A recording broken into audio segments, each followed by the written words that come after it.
Confine అవుతాడులే, Nagaraju మనందరినీ save చేస్తాడులే అని ఉన్నతాధికారులు కూడా ప్రిపేర్ అయ్యారు. కోర్టు కూడా డౌట్ రాదా సార్ ఛార్జ్ షీట్ లో వీళ్ళు పొందుపరిచిన అంశాలు? సీసీ కెమెరాలు ఇన్ని రోజులు పనిచేయట్లేదు, ఇన్ని రోజులు ఫుటేజ్ పోయింది, అంటే నెల రోజులు పోయింది దాదాపు. అంటే తెలియనంత అమాయకులు కాదు, మరి ఎందుకు హెజిటేట్ చేస్తున్నారో మనకు తెలియదు. మామూలుగా న్యాయమూర్తులు అదేమంటారు, ఆవులించకుండానే పేగులు లెక్కేయగలిగిన వాళ్ళు మన వాళ్ళు, చాలా ఎక్స్పీరియన్స్. అందులో పోలీసుల వ్యవహారాల్లో చాలా బాగా తెలిసినటువంటి వాళ్ళు. పోనీ గతంలో ఇట్లాంటి కేసుల మీద మాట్లాడలేదా? ఎన్నో కేసుల మీద కోర్టులు ఆర్డర్లు వేసినాయి కదా. ప్లస్ దేశవ్యాప్తంగా వీళ్ళకు ఉన్నటువంటి విచక్షణాధికారాలు, విశేష అధికారాలు తెలిసిన వాళ్ళే. కాకపోతే ఇందులో ఎందుకనినో మరి దాన్ని ఏమంటారు, కొంత లేజర్ ఇస్తున్నారు.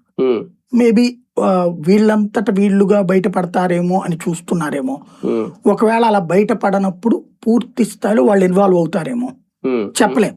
కానీ పబ్లిక్ లో కూడా సార్ ఇటువంటి ఓకే అతను క్రిమినల్ అవ్వచ్చు, అతని మీద కేసులు ఉండొచ్చు, ఇవన్నీ పక్కన పెడితే అతను అంతా కూడా నేరగాడని అనుకుందాం.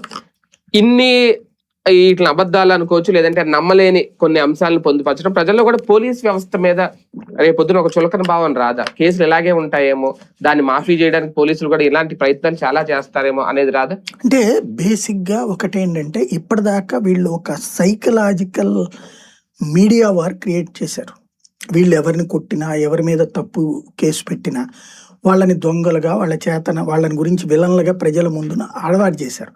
ఇప్పటిదాకా జనం అది నమ్ముతా వచ్చారు. ఇప్పటిదాకా వచ్చిన ఒక ట్రెండ్, రివర్స్ ట్రెండ్ కి ఇది ఆరంభం. ఇది ఆరంభం. ఇక పైన నిజమైన క్రిమినల్ అరెస్ట్ చేసినా సరే పోలీసులు నమ్మరు. పోలీసులు నమ్మకం